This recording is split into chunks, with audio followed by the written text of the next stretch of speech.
Seja bem-vindo. Está começando o podcast Pelo Amor de Deus. Pelo amor de Deus! Pelo amor de Deus! Tá no ar, podcast Pelo Amor de Deus. Eu sou Ed The Drummer e hoje, para me ajudar no papo, eu estou com alguns convidados muito importantes, direto do Oriente Médio, Osni. Oi, Ed, muito bom estar com vocês aí, viu? Show de bola! E também uma convidada que já apareceu aqui em outro momento, Rebeca da Gama. Oi, pessoal, muito bom estar aqui novamente. Um prazer. Vamos conversar aí sobre um assunto muito importante. Show de bola! E hoje, então, nós vamos conversar realmente sobre um assunto muito importante. Vamos conversar sobre a nossa liberdade de sermos cristãos num país em que existe liberdade religiosa. Tá beleza, Edson! Você está escutando o podcast do site pelamordedeus.org.br, que vai ao ar sempre nas sextas-feiras, a cada 21 dias. Curta nossa fanpage em facebook.com/oficialpadd. Também siga no Twitter, através do @_PADD.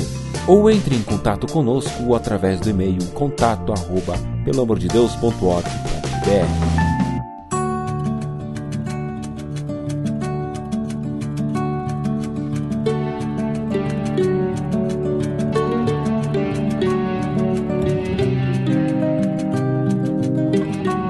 Então, pessoal, como comentado, hoje nós vamos falar sobre liberdade, né? Mas não uma liberdade qualquer, mas uma liberdade no país que a gente vive. E esse episódio, ele é bem interessante por causa que no dia de hoje comemora-se, ou não sei bem se comemora, mas é o dia que eu olhei no calendário, tá?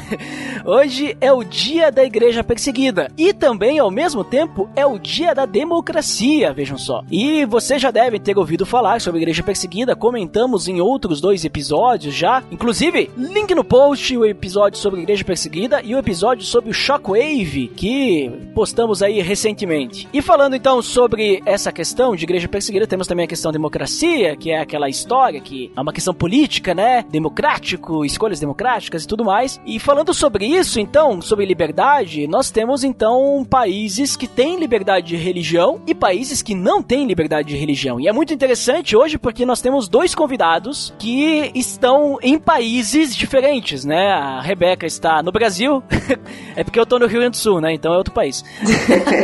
A Rebeca então tá no Brasil também, né? E o Osni, ele está no Oriente Médio. E a gente vai ter aqui culturas um pouquinho diferentes, vivências diferentes de liberdade, e a gente vai poder comentar então um pouquinho sobre isso. Então, para começar, só pro ouvinte, né, se inteirar sobre o que é liberdade de religião, quem é que gostaria de me falar sobre essa tal de liberdade de religião? O que é liberdade religiosa? O que isso significa? Aonde fica definido isso no país? Sei lá, alguma coisa relacionada a isso, só para o pessoal entender o que é liberdade de religião. Então, Ed, você falou de ser o dia da democracia e eu procurei as definições de democracia para trazer aqui pra gente pensar um pouquinho sobre como que isso se relaciona com a liberdade religiosa, e o que eu encontrei foi que a democracia é um sistema político dedicado aos interesses do povo e também uma forma de governo que tem o compromisso de promover a igualdade entre os cidadãos. E se tem algo assim que é muito comum às pessoas, é algum tipo de crença. Nem todos vão dizer que tem uma religião, mas creem em alguma coisa. Creem até coisas que dizem não ser religiosas, né? E aqui no Brasil, por exemplo, pela Constituição, a gente tem o direito garantido de liberdade de crença. Isso tá lá no artigo 5º, inciso 6, eu acho que é assim que fala, né? Da Constituição, que todos são iguais perante a lei, sem distinção de qualquer natureza, garantindo-se aos brasileiros e aos estrangeiros residentes no país a inviolabilidade do direito à vida, à liberdade, à igualdade, à segurança e à propriedade nos termos seguintes. E aí lá no inciso 6 vai falar que é inviolável a liberdade de consciência e de crença, sendo assegurado o livre exercício dos cultos religiosos e garantida na forma da lei a proteção aos locais de culto e suas liturgias. Não sei, assim, como todas as pessoas que têm algum tipo de religião, de fé, pensam sobre a vivência da religião, mas para nós cristãos, assim, é algo que também ultrapassa locais de culto, como uma igreja, por exemplo, não usa apenas uma liturgia de culto, mas toda a nossa vida é um culto a Deus, né? Um culto racional. E pela Constituição a gente tem o direito, sim, de exercer a nossa liberdade de consciência e de crença. Então, e assim, sendo cristãos, sendo candomblecistas, sendo espíritas, sendo católicos, sendo de que vertente for, até mesmo os ateus, eles têm também liberdade de exercer a sua consciência não religiosa, porque isso é garantido pra gente pela lei. A ONU vai dizer, por exemplo, que as Nações Unidas, né, que vão dizer que a Declaração dos Direitos Humanos, na verdade, vai dizer que todos nós somos iguais em tudo, mas infelizmente não é isso que a gente vê em todos os lugares, né? Mas, pelo menos, de acordo com a lei, a gente tem direito à liberdade de crença. E sendo um governo democrático, pelo menos é o que se espera, né? De países que assim se dizem, a gente tem isso garantido, porque é um interesse da população e a igualdade entre cidadãos tem que ser promovida.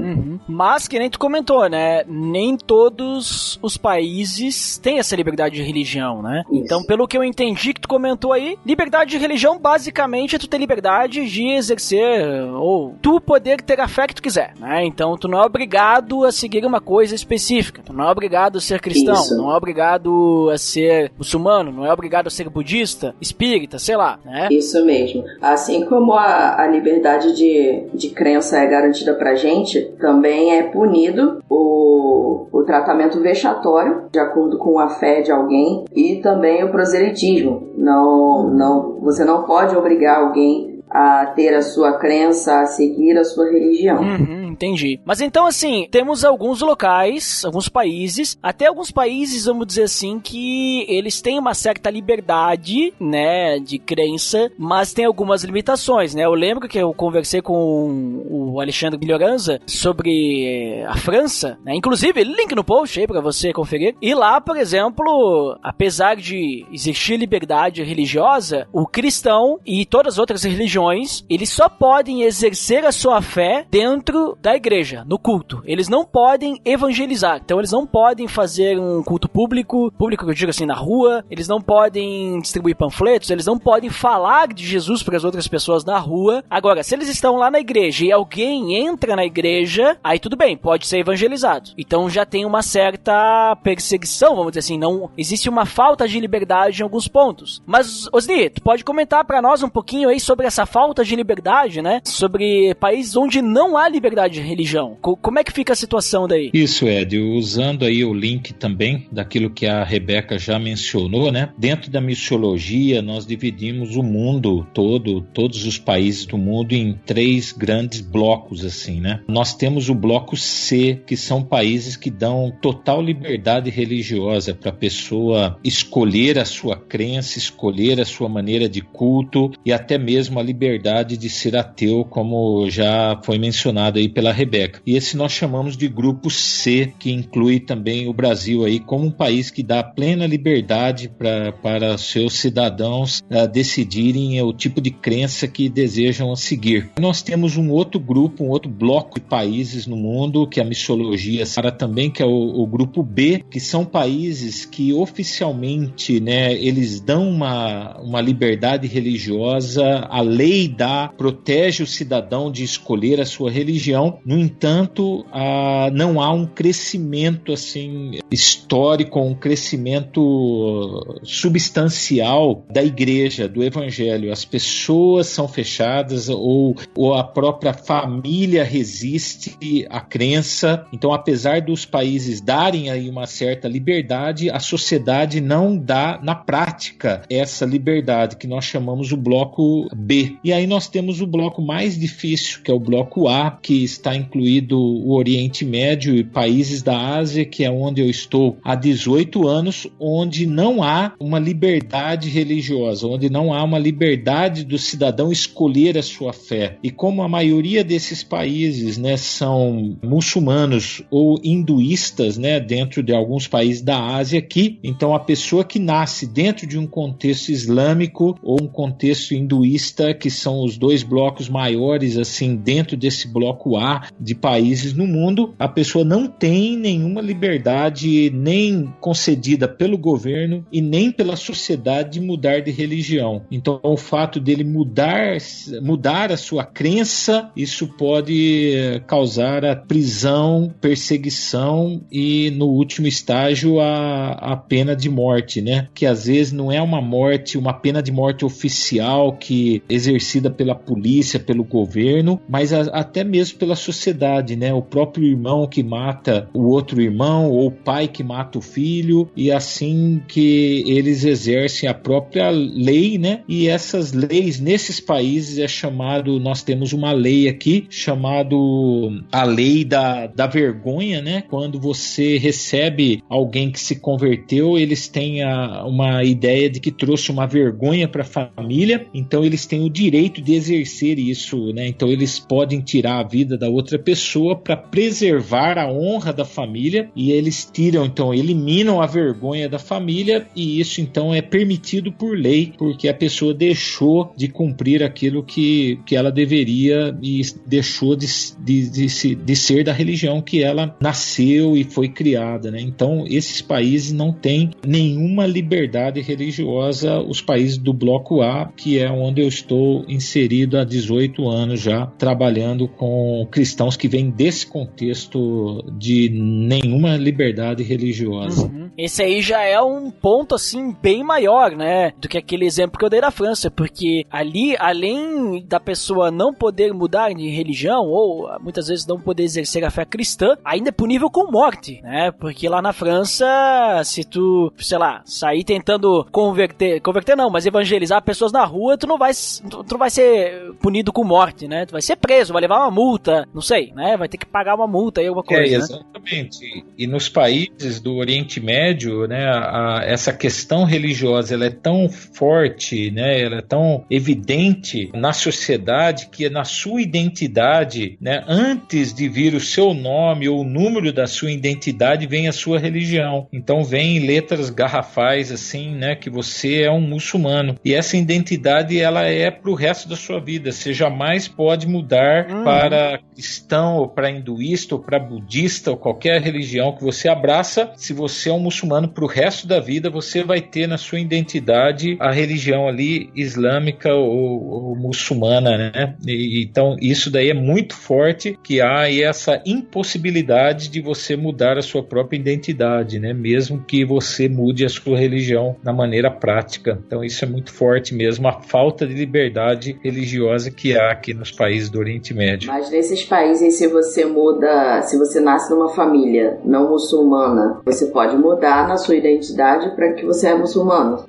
Assim, 95% da população são muçulmanos, né? São islâmicos. E então esses daí vêm na sua identidade já que é muçulmano. Se você é de outra crença, perseguição, né? Como um cristão, né? E ele aí então ele pode mudar, e aí há essa liberdade dele mudar de identidade, se for necessário, né? Mas para um muçulmano, que é assim a grande maioria, né, da população, isso não é possível. Uhum. Realmente, a gente tem vários países aí que vivem dessa forma, né?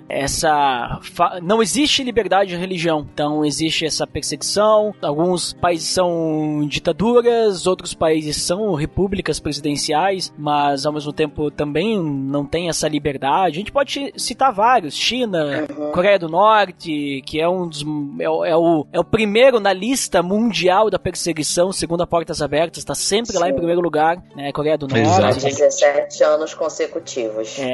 O Vietnã, Sudão, Arábia Saudita, os países ali do Oriente Médio, né? Sim. Até mesmo aqui a gente citou recentemente a própria Colômbia. Isso. Colômbia tem uma espécie de perseguição ali, né? Pouquinho não, é um país assim que não tá tão lá atrás, né? Se tá no top ali do portas abertas, então quer dizer que é complicada a situação ali, né? Sim. Então a gente tem vários, né? A Portas Abertas, ela todos os anos faz uma lista de 50 países onde a perseguição é maior, né? Não que não existam outros para além desses 50. A Colômbia, ela tá quase no final dessa lista, mas, assim, é um pouco impressionante que na América Latina a gente tenha isso tão perto, assim, da gente, sabe? A Colômbia é aqui do lado, ali do lado do norte do Brasil, então tá muito perto da gente. E a perseguição, ela pode se dar por vários motivos e ser feita, né, por parte de vários grupos. E o problema da Colômbia é o crime organizado. O México, daqui da América Latina também tá na lista. Aí é uma questão de do que a Portas Abertas chama de protecionismo denominacional. É que na Colômbia não é o governo que persegue, né? Sim, são os grupos criminosos mesmo, de tráfico. Isso. Porque uma pessoa do crime se converter é menos um para trabalhar nisso. Uma pessoa que se converte e não patrocina o tráfico de drogas é um cliente a menos. Então, a mudança que Cristo transforma nas sociedades vai afetar o crime organizado também. E falando dessa questão de liberdade, não é só aqui no caso do Oriente Médio, não é só a liberdade da população de não poder mudar de religião, mas falta de liberdade também dos cristãos pregarem a sua fé aqui, né? Que nem um muçulmano, ele vai para o Brasil e ele monta a sua mesquita, ele tem liberdade para levar o Alcorão para qualquer casa ou ler com alguém. No entanto, aqui isso não é possível, né? Desde segunda-feira passada agora, nós estamos com 2 obreiros nossos aqui na prisão, sendo um deles um brasileiro, e nós já estamos aí com 2 advogados com a embaixada tentando a libertação, a liberdade desses 2 irmãos, porque eles estavam exercendo o que não pode no país, que eles chamam de proselitismo, né? Que é você compartilhar a sua fé. Então a falta de liberdade não é só do cidadão aqui de mudar de religião, mas também a falta de liberdade de alguém que vem de uma outra religião de compartilhar a sua fé para outra pessoa, né? Então aqui não há liberdade por nenhum dos 2 lados, e nós estamos vendo aí 2 obreiros na prisão aqui, estamos lidando aqui para tentar a liberdade dos 2, sendo um brasileiro inclusive, e com a luta com o governo dizendo que eles fizeram alguma coisa que é fora da lei, que o país não permite, né? Que é a pregação do evangelho. Então tem esses 2 lados, não só a questão da falta de liberdade da população, mas também daqueles que vêm de fora, outras pessoas que são cristãos ou hinduístas ou budistas, eles não podem compartilhar a sua fé. Mas por outro lado, os muçulmanos gozam de grande liberdade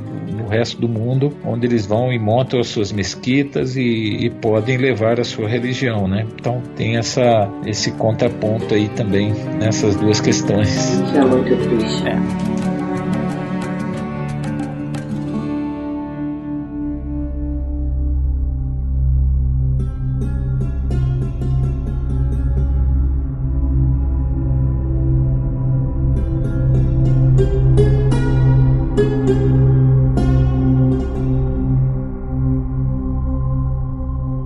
Então, pessoal, como comentamos aí, a liberdade de religião é algo que não tem em muitos países, né? Mas, aqui no país que a gente vive, nós temos liberdade de religião. O Brasil, ele permite que as pessoas possam exercer a sua fé, indiferente de qual seja, né? Desde que não atinja outras pessoas, né? Provavelmente, uma religião aí que faz sacrifícios humanos não vai ser aceita no Brasil, né? É crime, né? Mas religiões aí que a gente conhece, como cristianismo, judaísmo, islamismo, budismo, espiritismo, catolicismo, né? Todas essas têm liberdade, né? Até as religiões afro, né? Temos várias aí no Brasil. Mas quando a gente fala de liberdade, o que isso permite para nós como cristãos? O que liberdade realmente significa, né? O Osni pôde nos comentar o que a falta de liberdade faz com os cristãos em países perseguidos. Mas e nós aqui, que temos liberdade? liberdade. O que isso nos permite? Rebeca, o que tu poderia nos dizer aí, vivendo aí no Brasil, a liberdade que tu tem como cristã e quais são as possibilidades que tem através disso? A gente aqui tem liberdade para fazer tudo. A gente pode existir, assim, existir sendo cristãos também. Não, assim, eu vou trazer para o nosso contexto de cristãos, né? Não vou colocar aqui uma questão geral. Isso, é para nós como cristãos, né? Agora, sim, falando de nós. A fé desenvolve o nosso caráter, por exemplo. Então, a forma como a gente vive, a partir de como somos moldados por Deus, isso já é uma forma da gente expressar essa liberdade, de pôr em prática aquilo que a gente aprende. A gente tem liberdade para evangelizar, para congregarmos, a gente tem liberdade para pegar a nossa Bíblia e estudar, a gente tem liberdade para orar, a gente tem liberdade para se equipar e se equipar, por exemplo, participando da escola dominical, se equipar intelectualmente mesmo na palavra e também tendo auxílio de outros materiais, fazer grupo de estudo bíblico, treinamento de evangelismo, de liderança, servir na igreja, fazer ações que beneficiem a sociedade, que tenham cunho evangelístico também. A gente tem liberdade para fazer tudo. Uhum. E em países onde não há liberdade, onde há perseguição, essas coisas não dá pra fazer, né, Osni? Tipo, tudo isso, muitas vezes vão ter que fazer escondido, né? Exatamente, né? Eu estava pensando aí, enquanto ouvia a Rebeca falando, né, que estatisticamente, né, os países que mais sofrem perseguição religiosa, eles são os países que a igreja mais cresce nos últimos 10 anos, né? A gente temos visto assim um crescimento extraordinário dentro do cristianismo, assim, por causa dessa perseguição. Parece que a perseguição impulsiona mais as pessoas a fazerem tudo aquilo que o país não permite, né? Então, essa liberdade que nós temos, gozamos no Brasil, em muitos países, muitas vezes leva também a ficarmos um pouco mais acomodados, né, com o desejo de evangelizarmos ou levarmos a nossa fé, compartilharmos a nossa fé com outros, né? E por outro lado, aqui no Oriente Médio, eles usam todos os meios criativos para que a mensagem possa chegar de alguma forma para as pessoas, né? Ou a palavra de Deus chegar aí no coração das pessoas também. Nós mencionamos agora há pouco sobre a questão da Coreia do Norte, né? E cada ano nós temos tido ações na Coreia do Norte para evangelismo que possam possibilitar com que os coreanos venham ter acesso à palavra, né? E tem sido usado muito da criatividade, né? Há 2 anos atrás foram colocados bíblias amarradas em balões, né? E foram soltas por um helicóptero no país, quase 5.000 balões com a Bíblia pendurada junto, né? E para que isso pudesse chegar na mão das pessoas. Então, a perseguição, ela vem e, por um outro lado, ela impulsiona mais as pessoas que têm a sua fé a usar maneiras criativas para que a palavra possa chegar também no coração das pessoas, né? Ou nas mãos, ou as pessoas terem acesso à palavra de Deus, né? E eu vejo isso assim, né, que muitas vezes aqui no Oriente Médio nós não precisamos motivar as pessoas a evangelizar, mas muito pelo contrário, a gente tem que segurá-las, porque elas querem fazer muito mais e correrem muito riscos para que a mensagem possa ser levada, né? Então é uma questão da gente pensar bastante, né? Como que nós temos usado da nossa liberdade, né? Como cristãos ou de outra religião dentro de um país com tanta liberdade, sendo que outras pessoas têm muitas vezes sacrificado até a sua própria vida em países onde se é proibido pregar o evangelho por causa desse desejo que eles têm, que eles são impulsionados realmente a levar a mensagem para outras pessoas, né? Uhum. Isso que tu acabou de comentar me lembrou aquele texto de Romanos, capítulo 8, do versículo 35 em diante, né? Que fala sobre o amor de Cristo. E Paulo pergunta assim, quem nos separará do amor de Cristo? Será tribulação, ou angústia, ou perseguição, ou fome, ou nudez, ou perigo, ou espada? E aí ele fala, como está escrito, por amor de ti enfrentamos a morte todos os dias, somos considerados como ovelhas destinadas ao matadouro, mas em todas essas coisas somos mais que vencedores por meio daquele que nos amou, pois estou convencido de que nem morte, nem vida, nem anjos, nem demônios, nem o presente, nem o futuro, nem quaisquer poderes, nem altura, nem profundidade, nem qualquer outra coisa na criação será capaz de separar do amor de Deus que está em Cristo Jesus, nosso Senhor. Então, eu me lembrei disso porque me parece muito que os cristãos que vivem em perseguição, que nem tu falou, eles sabem que podem morrer, mas eles não se preocupam com isso, porque eles têm um caráter de urgência. É necessário que as pessoas conheçam esse amor. E eu sei que se eu perder a minha vida, isso não vai me separar do amor de Deus. Se eu for preso, isso não vai me separar do amor de Deus. Se eu for perseguido, não vai me separar. Me parece que existe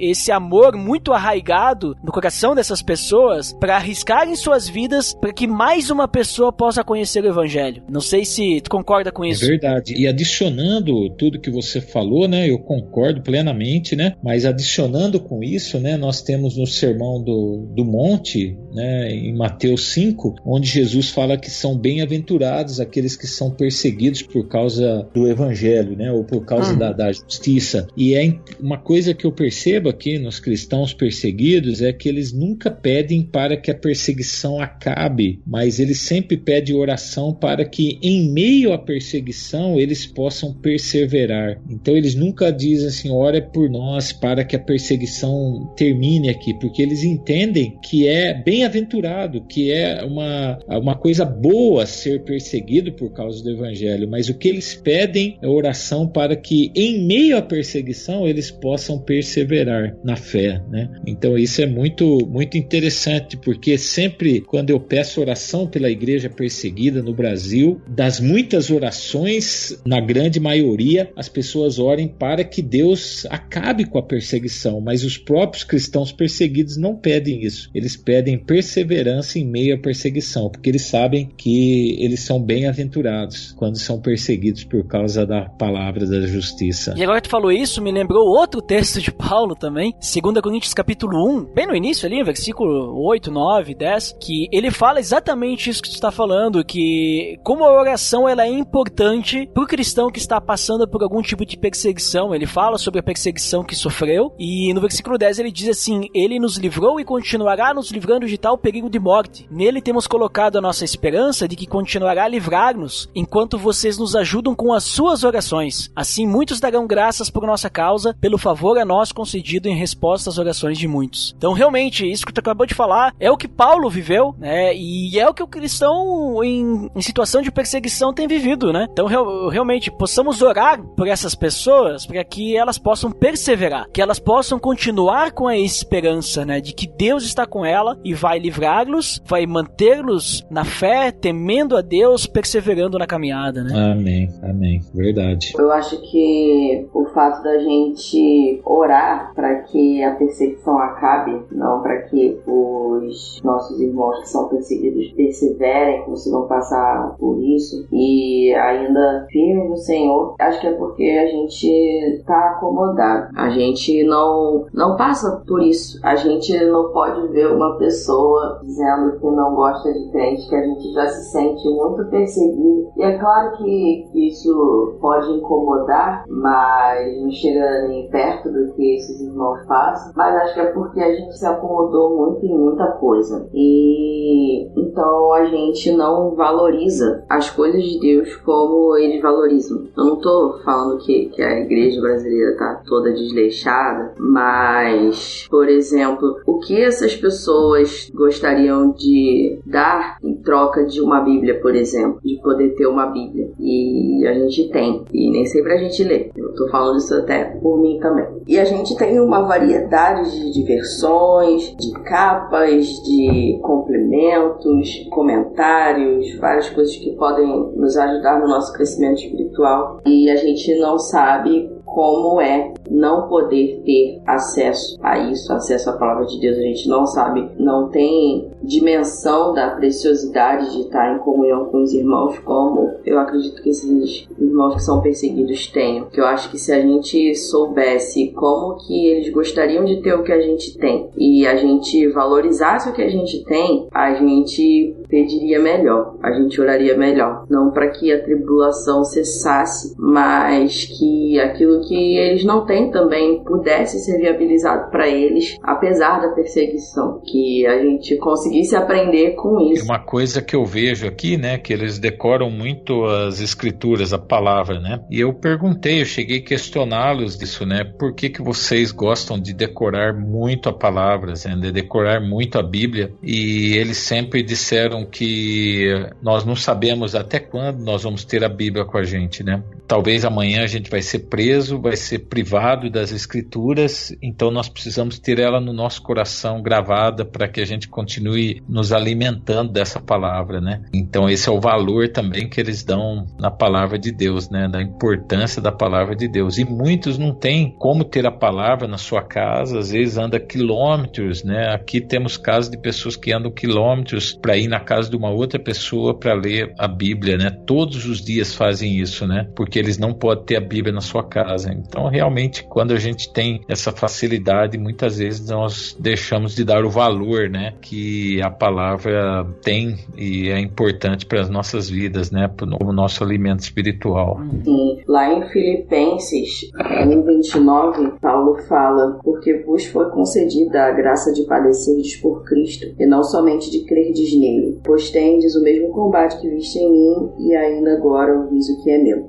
Versículos 29 e 30. Nos foi dado o privilégio, a graça da gente padecer por Cristo, não só de crer nele. Eu acho que, vivendo nesse contexto de liberdade, de poder ter tudo, a gente não valoriza muito isso. E quando a gente pensa em sofrimento, a gente não quer ver nenhum tipo de sofrimento perto de nós. E aí, se um irmão diz que está sofrendo, a gente também vai dizer que não quer ver o sofrimento perto dele. Só que o sofrer por Cristo é diferente. Não é um sofrimento qualquer, é um sofrimento de graça, é um privilégio, sabe? A gente não acostumou ainda a ver esse sofrimento de sofrer por Cristo como privilégio. Acho que é isso que precisa mudar na nossa mente, de que se a gente vê que tem irmãos sendo perseguidos, a gente, claro que a gente vai ficar triste porque eles estão sofrendo, mas acho que é um motivo também de se alegrar, porque eles estão sendo fiéis. Quanto mais fiéis eles são, mais o circo aperta pro lado deles. Então, se alegrar pela fidelidade deles, por eles se manterem firmes e por eles entenderem isso que Paulo falou, de que sofrer por Cristo é uma graça, é um privilégio. E a gente não enxerga ainda dessa forma. Acho que esse é um problema, sabe? É claro que eu não estou generalizando, gente. Não é todo crente que é acomodado, que não enxerga o padecer por Cristo como um privilégio, né? Mas eu acho que, assim, não dá pra dizer que todos são assim, mas se for pegar assim, como se for botar todo mundo no mesmo saco, é assim. Mas olha só a questão, né? Quando a gente olha pra igreja primitiva, a igreja primitiva, ela sofreu perseguição, né? Inclusive, quando começou a igreja, eles já estavam em ambiente de perseguição. E eles levaram o evangelho adiante. Tanto que hoje, tipo assim, começou com poucas pessoas e temos muitas pessoas que conhecem o evangelho e muito mais outras ainda não conhecem, né? Mas quando a gente olha também para cristãos que estão em situação de perseguição, igreja perseguida, que nem o Osni falou antes, o crescimento da igreja é muito maior, né? Que nem ele falou. As estatísticas dizem ali que a igreja perseguida cresce mais que a igreja não perseguida. Então, nessa situação, se a gente está num país livre, o que nos impede, o que dificulta que a gente propague o evangelho, né? Será que seria essa questão de zona de conforto? Seria a questão, talvez, alguma pequena perseguição, sei lá, preconceito, e aí os cristãos ficam escondendo a sua fé? O que tu acha, Rebeca, que faz com que as pessoas, elas fiquem escondidas, né? Sendo que nem o Osni falou antes, na igreja, o pessoal que sofre perseguição quer evangelizar, quer falar pra todo mundo. E aí, quem não sofre perseguição, melhor o meu colega de trabalho não saber que eu sou cristão, né? Senão ele vai ficar, né, fazendo graça aí comigo aí, vai ficar fazendo piadinha comigo, né? Sei lá. Então, essa questão aí desse exemplo que você deu, de ficar com medo de ser motivo de chacota e tal, eu acho que a pessoa precisa ainda entender o que é o evangelho para ela. Lá em Romanos 1,16 está escrito: porque não me envergonho do evangelho de Cristo, pois é o poder de Deus para a salvação de todo aquele que crê. E então eu acho que se a pessoa ainda não experimentou a transformação do evangelho na vida dela, ela não entende como que isso é importante para o outro, entendeu? Então, se ela ainda não entendeu a importância do evangelho para a própria vida, ela não vai se importar em transparecer isso para os outros. E se o evangelho é ainda uma vergonha para ela não entendeu o que é o evangelho. Eu acredito assim. E assim, num contexto mais abrangente, eu acho que se dá também por falta de disposição e de confiança em Deus. Às vezes a gente não sabe como fazer algumas coisas, por exemplo,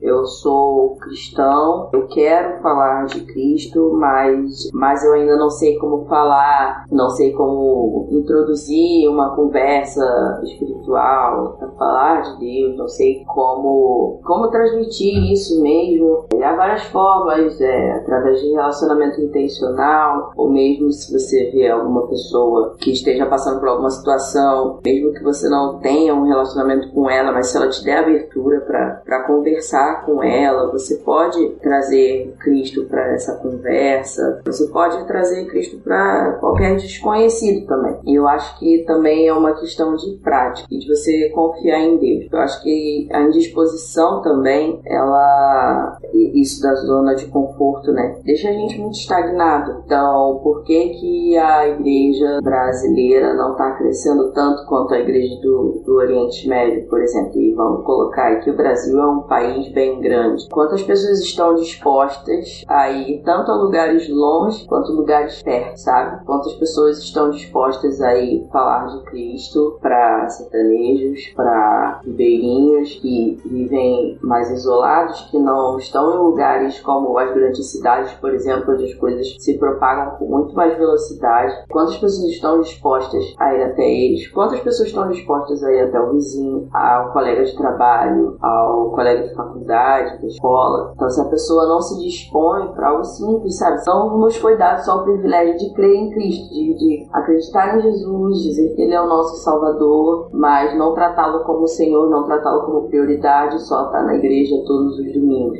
A gente precisa mudar a nossa prioridade. Jesus coloca o reino de Deus como prioridade. A comida dele era fazer a vontade do Pai dele. Ele vivia para isso. Eu acho que falta a gente mudar o nosso entendimento sobre o propósito da nossa vida. Para que a gente vive? A gente vive para estudar, desde que é pequeno até quando é adulto, para poder ter um trabalho, criar uma família e sustentar a família e esperar a morte chegar, e esperar o dia da aposentadoria para aproveitar aquilo pelo que você trabalhou a sua vida toda e esperar para morrer. E aí, se você, por exemplo, sofre um acidente, acometido por uma doença grave e você ainda é novo, você vai pensar que você não viveu o suficiente para fazer tudo aquilo que você acha que tinha que fazer. As pessoas que têm Cristo como prioridade, elas nem se importam com isso, sabe? Quando que vão morrer. Elas sabem que vão morrer quando a missão aqui acabar. Então, se a gente mudar a nossa prioridade, entender que o nosso propósito é viver para Deus, a gente realmente caminhar nisso, com o entendimento disso, a gente vai ver uma diferença. A questão é que a gente precisa que isso seja trabalhado, como eu posso dizer, de forma mais firme com a igreja brasileira mesmo. A gente vê dados de crescimento do número de evangélicos no país, mas quantos desses evangélicos são discípulos de verdade?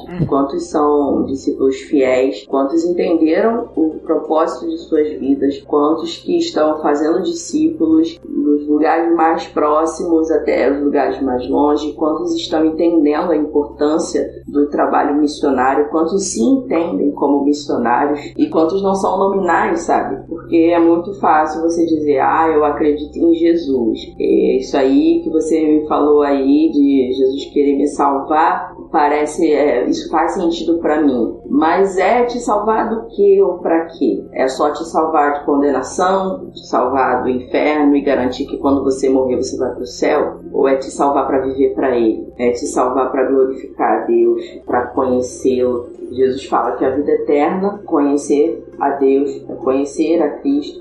E Então, se a gente não está vivendo essa vida eterna, será que nós realmente somos convertidos? Será que nós somos evangélicos de verdade? Será que nós somos discípulos? Porque um discípulo que não faz discipulado, que não é discipulado pelo próprio Deus, que não caminha com pessoas para que elas sejam discipuladas por Cristo, quem são essas pessoas, sabe? Que crescimento da igreja brasileira é esse que a gente está vendo, se não está tendo reflexo? É claro que a gente não vai ter noção de tudo que acontece. Por exemplo, se você está fora da igreja, você não vai saber o que as igrejas estão fazendo. Você pode não saber, entendeu? Eu fiquei sem igreja por um tempo, por exemplo, procurando uma igreja para congregar. Encontrei uma igreja próxima de casa, depois de muita resistência, e eu vi o trabalho que essa igreja tem feito e como pessoas têm se convertido, sabe? Por um trabalho de discipulado mesmo, de comunhão, de cuidar das pessoas. Mas eu tenho que estar no meio da igreja para saber disso, entendeu? E as pessoas que estão fora, se elas forem alcançadas pelas pessoas da igreja, elas vão saber. Mas se você está dentro e não está fazendo nada, se você está fora e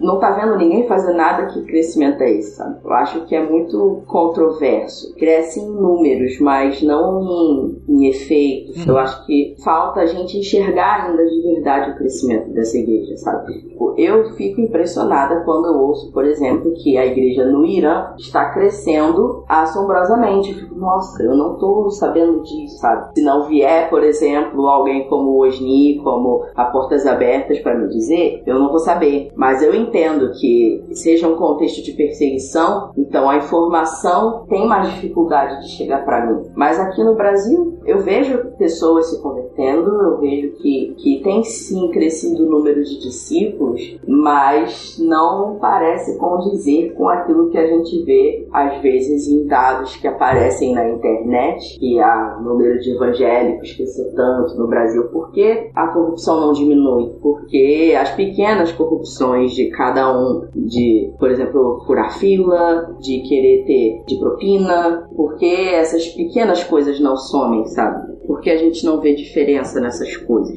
O que reflexo do crescimento da igreja brasileira a gente tem visto, verdade. Mas sobre essa questão, então, parece que o que dificulta mesmo o crescimento é essa zona de conforto, mas também, que nem tu comentou, viu na tua fala, falta um pouquinho, assim, talvez até das igrejas conscientizarem, os cristãos darem alimento, não sei, motivarem, incentivarem, para que as pessoas realmente possam entender isso. E daí, eu vou passar agora pro Osni, para que ele possa comentar alguma coisa para nós sobre como que é o trabalho com os cristãos que estão em perseguição, né? Como é que eles conhecem o evangelho e depois como é que eles são motivados a continuar sua caminhada, Osni? Só para que a gente possa entender a diferença, porque aqui a gente só deveria dizer assim, pessoal, vai falar pros teus amigos e tudo mais, mas ali já tem um certo cuidado, né?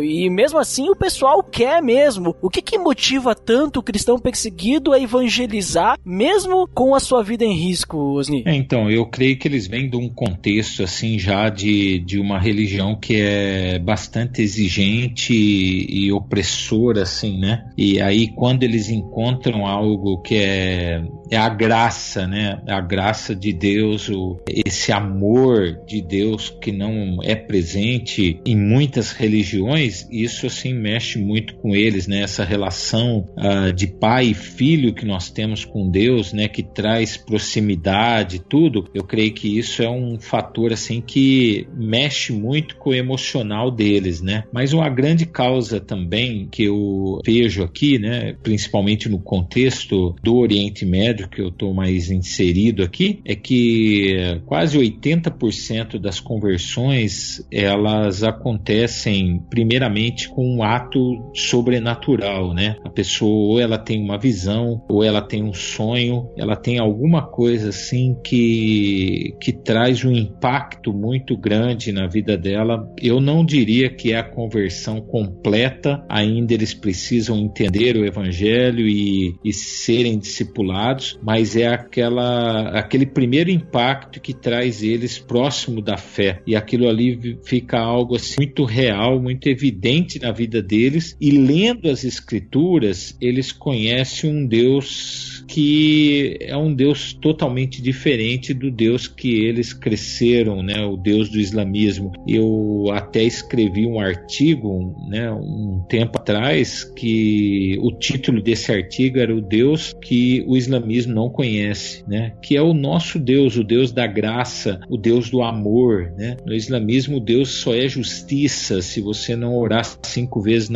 ao dia, você vai ser punido. Se você não fizer isso, se você tem que cumprir umas regras, né, que era muito semelhante ao judaísmo que nós temos no Antigo Testamento, e se você não cumprir aquele grupo de regras e de leis, né, você será punido severamente por Deus, né? E aí quando você encontra um Deus da graça, um Deus de amor, um Deus que olha para você como filho, que tem essa relação de amor, de cuidado, isso mexe muito com a vida deles, e eu creio que isso é uma grande motivação para que eles entendam assim, que queiram que as outras pessoas também experimentem isso, também experimentem esse amor de Deus, esse cuidado de Deus, né? E aí eu faço um link, né, com tudo aquilo que a Rebeca falou também sobre a questão da liberdade no Brasil, e eu me lembro que antes de eu sair do Brasil, eu pastoreei uma igreja, né, no Brasil ainda, e eu comecei a motivar os membros da minha igreja na questão da evangelização. E a grande reclamação, né,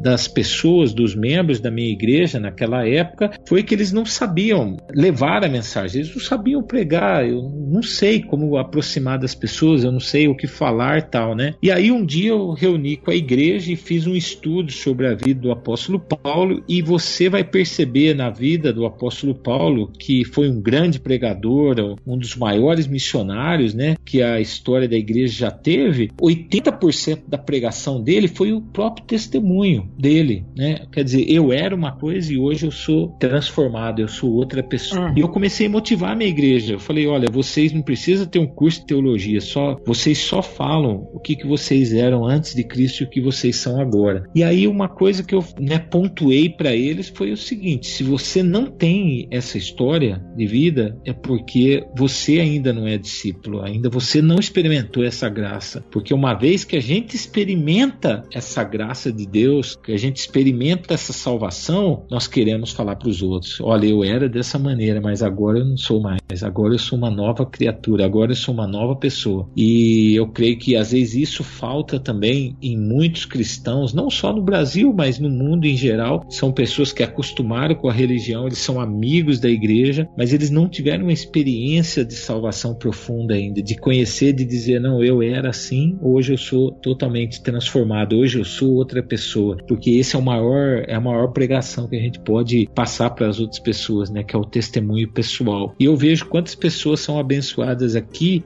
no Oriente Médio com o meu testemunho, né? E quando eu começo a contar da minha vida antes de conhecer a Cristo e depois, como isso traz impacto na vida das pessoas. E isso foi que Paulo usou, foi uma ferramenta que Paulo usou, e eu vejo que muitos cristãos perseguidos hoje aqui, quando eles conhecem essa graça, esse amor de Deus, eles não têm como segurar. Eles mesmos falam pra gente, a gente não consegue segurar conosco essa mensagem, porque ela transformou o nosso coração. É uma mensagem muito boa, como a gente fala, né? Good news é o evangelho, né? O gospel, que é as boas novas de salvação, que a gente não consegue segurar pra gente. Quando a gente tem uma notícia muito boa, né, de alguma coisa que aconteceu com a gente não vê a hora de contar para as pessoas que a gente ama. E assim é o evangelho também, quando ele entra na nossa vida com diferença, com transformação, com impacto, com certeza a gente não vai conseguir segurar essa mensagem, a gente vai querer passar para outros. Talvez muitas pessoas ainda não se libertaram, né? Muitas pessoas ainda não estão livres, né? Não são verdadeiros discípulos, ainda estão aprisionados no pecado, apenas observando a igreja, apenas observando o evangelho, tentando acompanhar, mas ainda não houve essa entrega, né? Então por isso talvez que muitos não tenham essa necessidade de querer levar essas boas novas adiante, né? Com certeza, eu acho que é muito importante essa colocação sua aí também. Isso que hoje falou do testemunho pessoal é muito importante, porque é algo simples. Exato. É algo simples. E ainda mais quando você fala com alguém que te conhece, a pessoa percebe melhor, sabe? Ela sabe quem você era e quem você é agora. E mesmo que ela não tenha te conhecido antes de você ser transformado por Cristo, te conhecendo, ela vai ver a sinceridade das suas palavras. E ela vai poder ver nas suas atitudes se essa transformação foi real, sabe? É verdade. É por isso que eu gosto de evangelismo a partir de relacionamentos intencionais. Porque tem pessoas que elas não se importam muito, sabe? Em fazer amizades, em conviver com as pessoas, vivem para si mesmas ou para as pessoas próximas, perdem a oportunidade de afetar positivamente outras pessoas, sabe? E de poder caminhar com elas. Você vai discipular só as pessoas que você já conhece, tipo assim, beleza, eu conheço essas pessoas aqui, são as pessoas que importam no meu ciclo de relacionamentos e pronto, vai ficar essas mesmas pessoas na minha vida para todo sempre. Se você não for se relacionar com outras pessoas, quem você vai evangelizar, quem você vai discipular, sabe? Eu acho que relacionamentos intencionais são uma ótima oportunidade para isso. Mas assim, você fazer isso sinceramente, sabe? Claro que você tendo como propósito de vida viver para Cristo e glorificá-lo e fazer discípulos, você vai desejar que as pessoas com quem você se relaciona se tornem um dia discípulos de Cristo. Mas é aquilo, né? De não fazer proselitismo, de você não tentar ficar forçando a barra pra pessoa e esperar que a conversão na vida dela vai acontecer. Mas que você seja sincero na sua intenção de se relacionar com ela, se mostre disponível e se equipe mesmo, sabe? De conhecer a Deus pra quando ela tiver alguma dúvida a respeito de Deus, quando ela quiser saber quem é Deus, o que Ele pode fazer na vida dela, você possa dizer isso pra ela. Não sabe o que responder? Fala, vamos buscar essa resposta junto com Deus. Se relacionar intencionalmente com as pessoas. Esse é o meu tipo preferido, assim, de mostrar da transformação do Evangelho na minha vida. Show de bola. Bom.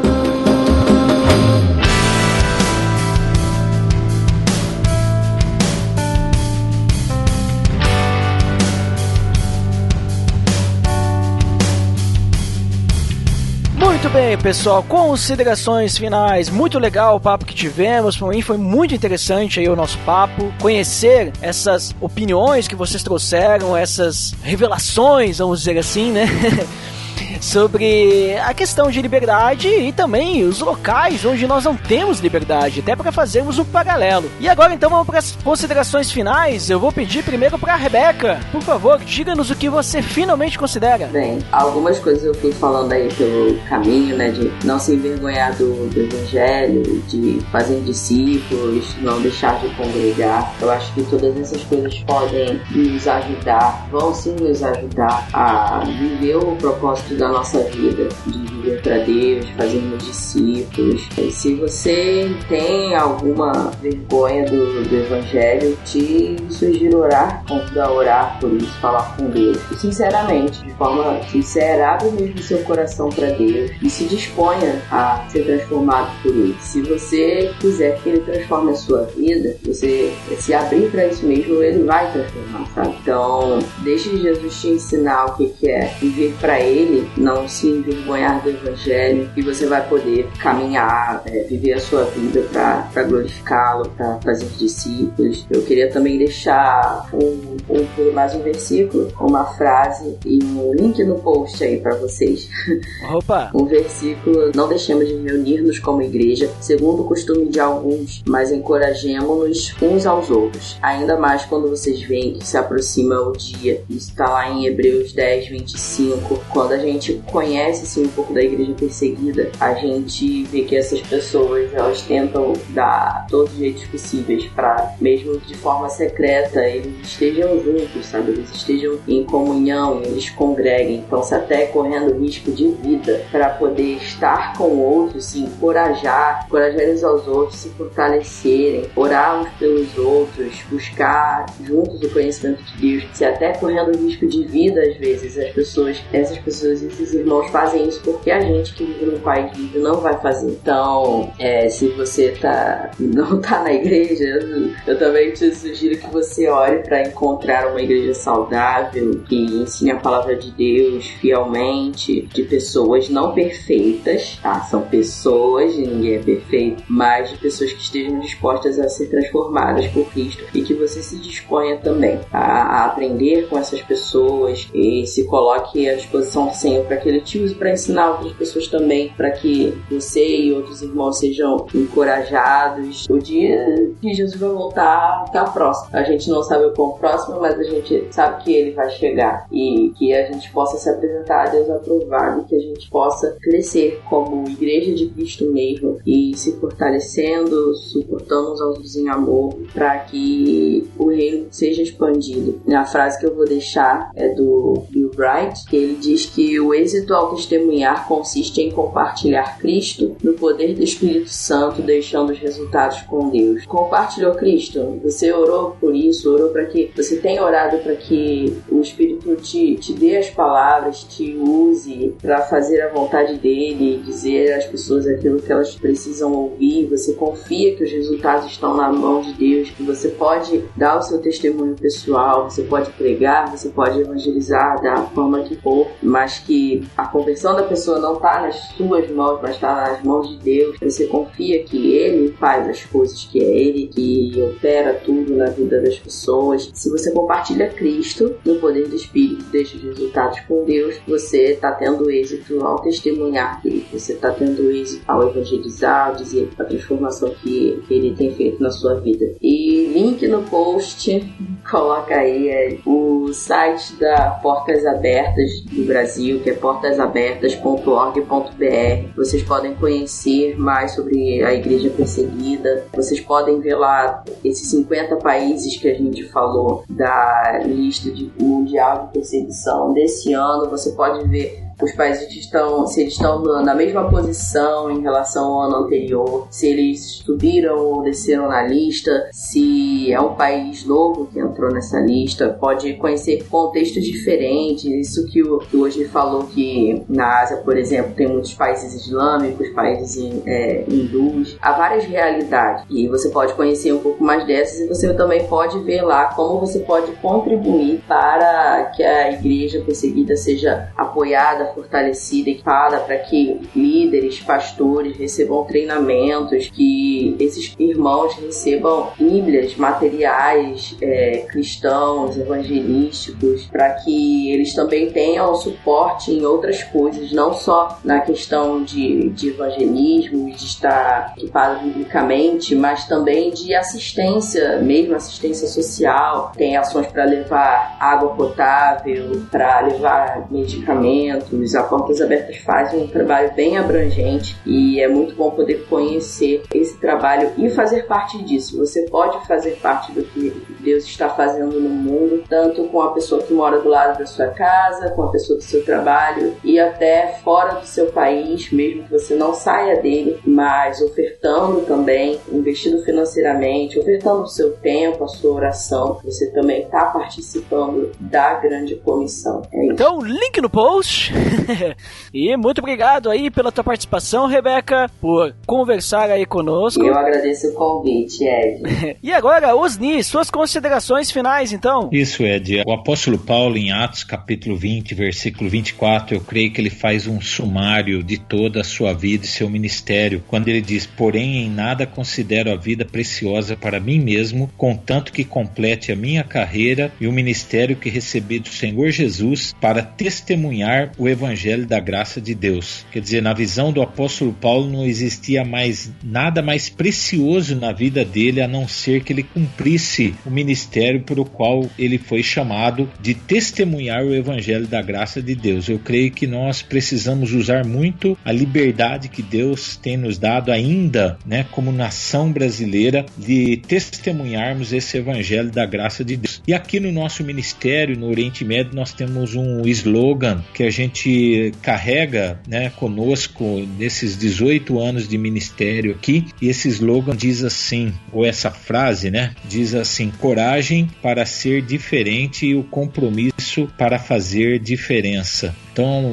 no contexto que nós vivemos aqui, ou até mesmo no Brasil, nós precisamos ter a consciência e a coragem para todos os dias nós sermos diferentes do que a sociedade está empurrando a gente para ser. E nós temos o compromisso de fazermos diferença no meio da sociedade. E às vezes, esse compromisso que a gente precisa ter nem é de pregar o Evangelho, mas de viver o Evangelho. Recentemente, nós estávamos num campo de refugiados aqui, e eu estava visitando as tendas das pessoas ali, levando alimentos, levando calçados. Estava um dia muito frio, no meio do deserto, chega a nevar até, e eu estava ali com mochilas com roupas e agasalhos também para aquelas pessoas, e visitando as tendas ali, eu vi um menino de mais ou menos uns 4, 5 aninhos que estava ali descalço, de bermuda e camiseta. Estava muito frio, eu estava bem agasalhado, de luva, eu estava ainda com frio, e eu fiquei olhando aquele menino, né, descalço, de bermuda, de camiseta de manga curta. Eu fiquei muito compadecido com aquele menino, e eu comecei a chamá-lo para que viesse perto de mim ali, para que eu pudesse dar ali uma roupa para ele, um agasalho, né? E aquele menino estava resistente, ficava um pouco distante, não vinha. E aí eu lembrei que eu tinha bala, chocolate na minha bolsa, eu tirei e comecei a colocar assim no chão ali, e falei: olha, vem aqui, tem bala, tem chocolate, eu tenho uma calça aqui para você, eu tenho uma jaqueta, eu tenho um tênis. E esse menino começou a se aproximar de mim, menino refugiado. E quando ele chegou bem próximo, eu falei: o que você quer primeiro? Você quer pôr uma calça? Você quer abrir um chocolate e fazer alguma coisa assim? O que você quer primeiro?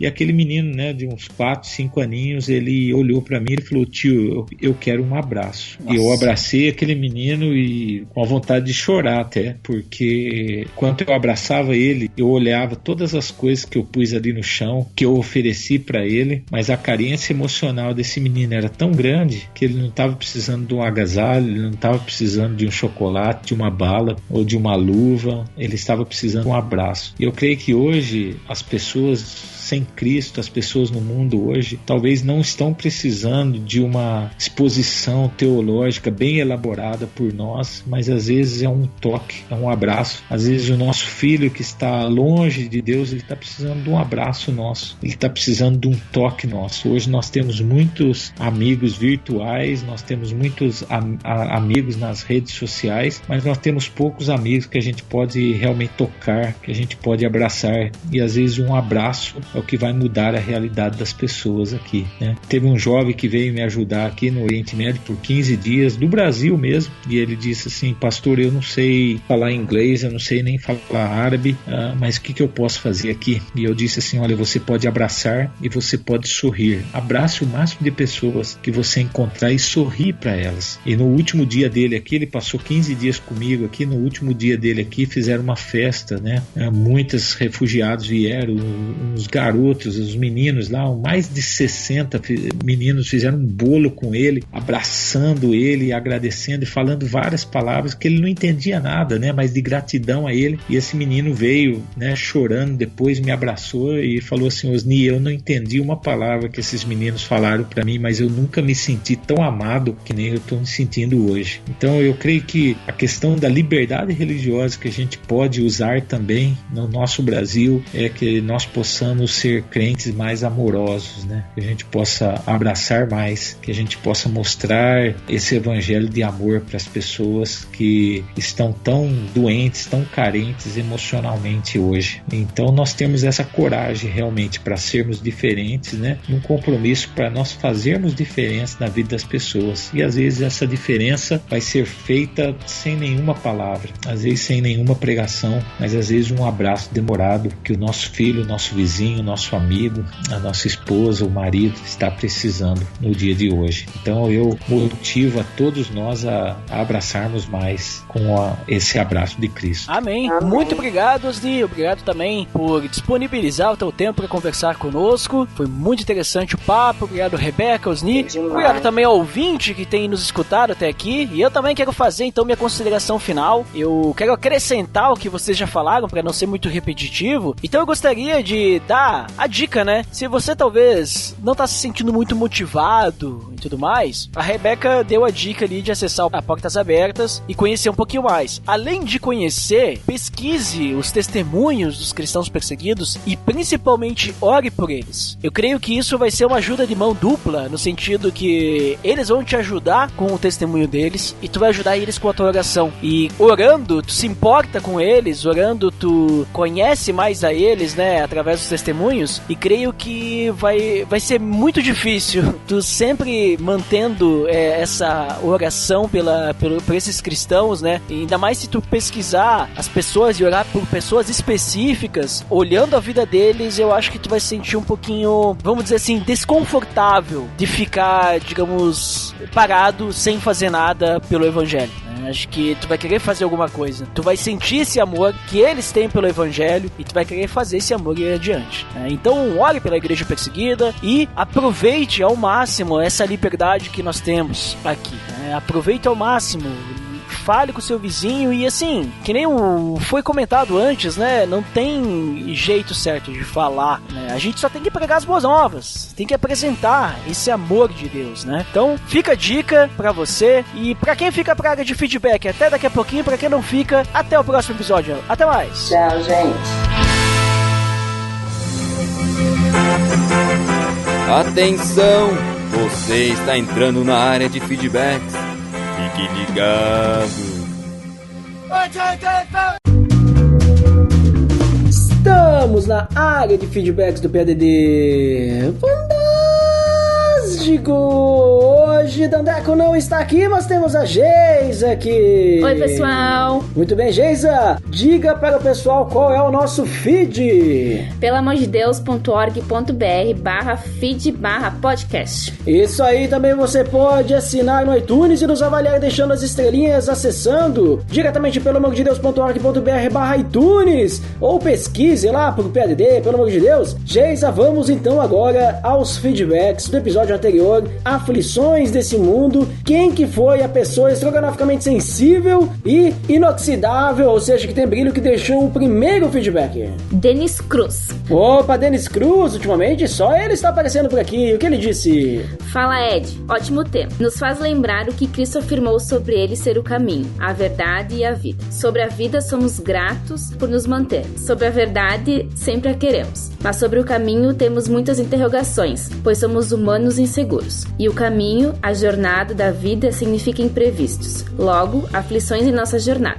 Esse episódio deixou claro que mais do que a chegada no destino, as aflições pelo que passamos no caminho nos fazem crescer. Valeu pela gravação e até uma próxima. Muito bem, Denis Cruz, muito obrigado pelo seu feedback. Um feedback que merece o respeito tecnológico. Um feedback helicopterizado e cosmoperipatéico ao mesmo tempo, veja só. Não acha, Geisa? Acho. É isso aí. Então, muito legal o feedback que ele deixou. E Denis Cruz sempre presente aí ultimamente na área de feedback. Cadê aquela galera? Acho que o Denis Cruz está comentando antes e o pessoal está se sentindo acanhado de deixar seu feedback. Mas, então, olha só, Geisa, lemos 100% dos feedbacks já. Maravilha, hein? Veja só que velocidade aqui do Andeco está viajando, mas a Geisa tem uma super voz também e pôde ler esses feedbacks. Vamos então agora às indicações. E que nós vamos indicar hoje? Jesus Cop 03. Aprenda a pregar. Link no post pra você aprender a pregar aí com o Jesus Cop. O podcast lá do Jesus Cop a gente nunca indicou aqui, então estamos indicando. E também estive no crossover, né? O crossover ainda não acabou. O crossover de Love, Death and Robots. Estive lá no Pupilas em Brasas falando sobre Guerra Secreta. Link no post também pra você conferir. E acho que por hoje é só, né, Geisa? Isso aí. Então tá, até mais! Até!